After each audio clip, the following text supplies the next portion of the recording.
Kwa hiyo sasa kwa taarifa niliyoipokea, Simba inafungiwa miaka 5. Simba inafungiwa miaka 5 kujihusisha na masuala ya CAF. Miaka 5. Simba inapigwa faini ya $500,000 kwa kosa la kuwafanyia fujo wale viongozi wa mpira. Simba inapigwa faini ya $200,000 kwa kosa la kumzomea rais wa CAF. No, we nani unaenda kumzomea rais wa CAF? We nani? President.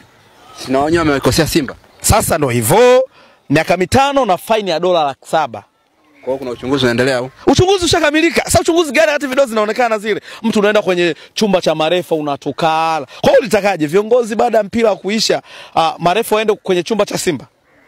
Lazima waende kwenye chumba ambacho chenye amani, na ni chumba cha Berkane ndo wenye furaha. Hao wamekosa nini? Kwenda kupumzika kule ni kosa. Hii ndio sehemu yenye usalama. Unafuata unaenda unatukana matusi ya nguoni. Unaenda kuwapiga picha. Haya picha zina uwezo picha unapiga unapeleka wapi? Akati yale mashindano ya CAF na wale marefu wa CAF, wewe unapiga picha unapeleka wapi? Haya umeikosti timu miaka 5. Yaani kwa za nani ilizozipata.